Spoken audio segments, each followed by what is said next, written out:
Penderitaan dalam pandangan filosof Barat dan filosof Timur. Hidup adalah penderitaan. Cara agar tidak menderita yaitu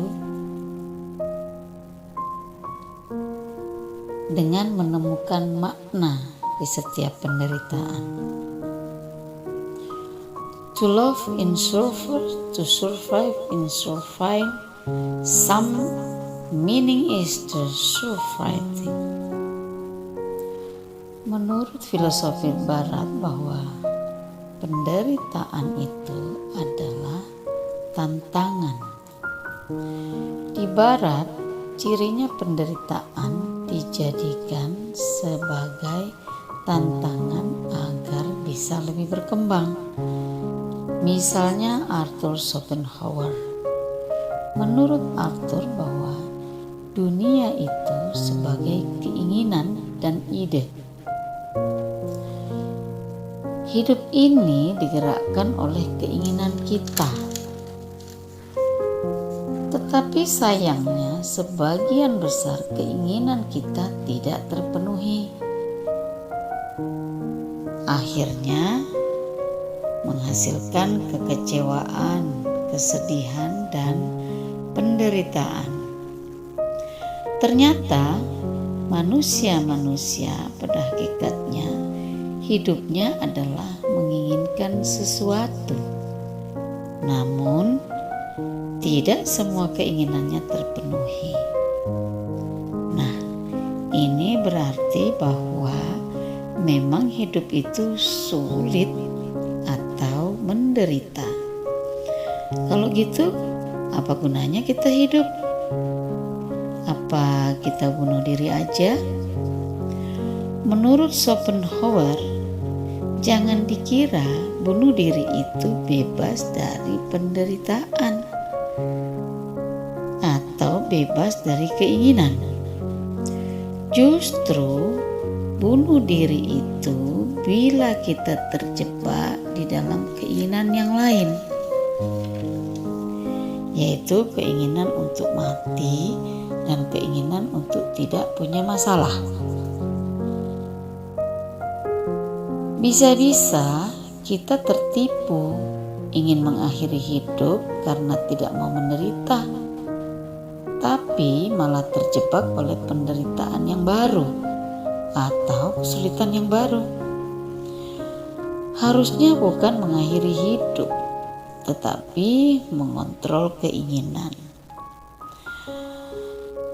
Jadi kesimpulannya bahwa kita tidak usah punya keinginan yang aneh-aneh, keinginan yang sulit terjangkau.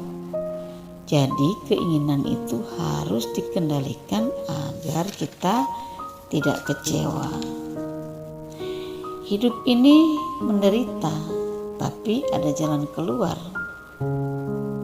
yang membuahkan bahagia. Kemudian pendapat dari filosof Barat yang bernama Friedrich Nietzsche.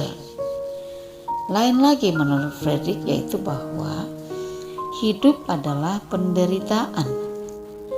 Cara agar tidak menderita adalah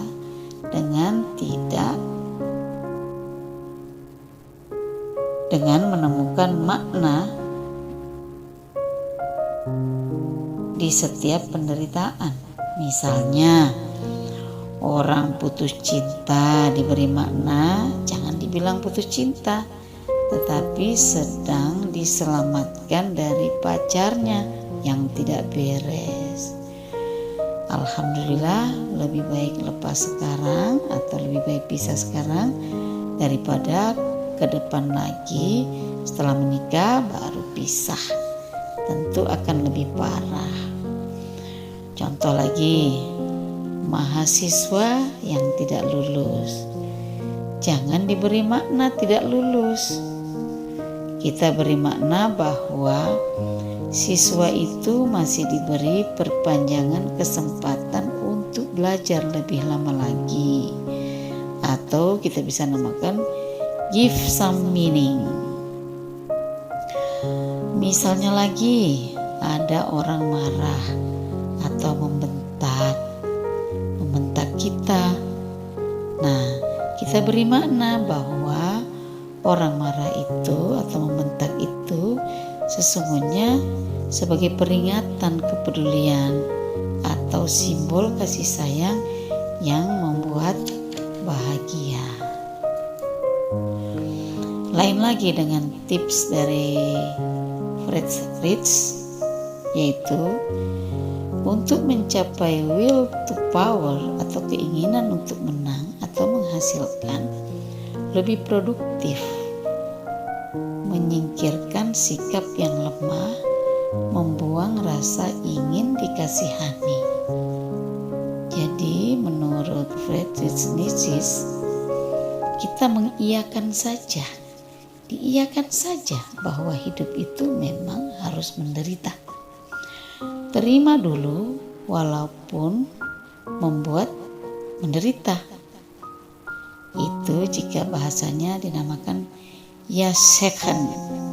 Contoh, saat ini lagi corona, kita iyakan saja. Jangan lari, jangan menganggap masalah ini tidak ada. Tetapi kita terima saja bahwa memang sedang ada masalah. Jika kita tidak mengiyakan ada masalah, maka bagaimana kita bisa menyelesaikan masalah? Maka iyakan saja. Setelah itu tanyakan, memang saya bermasalah. Kemudian keinginan kita apa setelah mengiyakan masalah itu? Maka harus ada yang namanya will to power. Apa will to power? Yaitu lakukan keinginanmu, wujudkan, perjuangkan, jangan diam, jangan pasif, jangan menyerah. Lakukan will to power atau keinginan untuk menang dari masalah, atau keinginan berkuasa, menguasai masalah. Katakan bahwa ya, saya ada masalah. Saya memang menderita, tapi saya mau berjuang. Saya mau menghasilkan ini, menghasilkan itu, dan wujudkan. Jangan jadi orang menderita atau orang yang lemah, apalagi orang yang hanya mau dikasihani. Lain lagi menurut Albert Camus. Menurut Albert Camus, hidup itu adalah absurd. Apa itu absurd? Absurd itu artinya gak jelas, karena penuh kontradiksi dan ketidakjelasan. Jalan satu-satunya adalah dengan menikmati hidup yang absurd. Misalnya orang mendorong batu ke atas.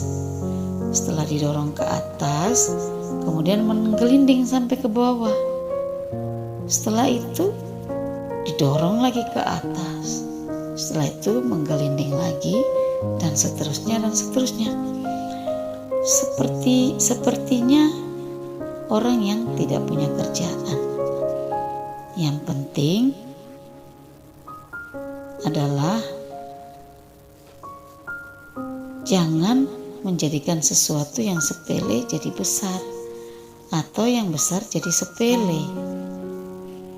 Jadi masalah itu tidak tahu juntrungannya, tapi diperjuangkan saja walaupun gak jelas. Yang penting dinikmati dan dihadapi saja. Jadi penderitaan menurut Albert Camus bahwa penderitaan itu gak apa-apa, yang penting dinikmati saja. Nah, jika kita tadi mengulas tentang perspektif menurut filosof barat, lain lagi dengan filosof atau pendapat filosof timur, bahwa penderitaan itu akibat kurang pengetahuan atau oleh kesalahan dari cara berpikir. Artinya kita kurang di dalam ilmunya atau salah di dalam memahami. Diawali dari diri sendiri. Karena yang menderita itu adalah kita sendiri. Dan kenapa menderita? Yaitu tadi karena pengetahuan kurang. Jadi harus dibereskan dulu cara berpikir. Maka yang harus diperbaiki adalah kesalahan atau mulai mencoba cara berpikir yang lebih mendalam. Berpikir ini harus kita awali dengan diri kita sendiri. Misalnya sakit. Seolah-olah bahwa sakit itu hanya negatif saja. Tetapi setelah kita belajar tentang hikmah, sakit, maka kita baru menyadari bahwa ternyata sakit itu juga bisa berdimensi anugerah. Karena kita tidak tahu rahasianya, kurang pengetahuan. Tetapi setelah kita paham, maka kita juga akan mendapatkan hikmah atau rahasia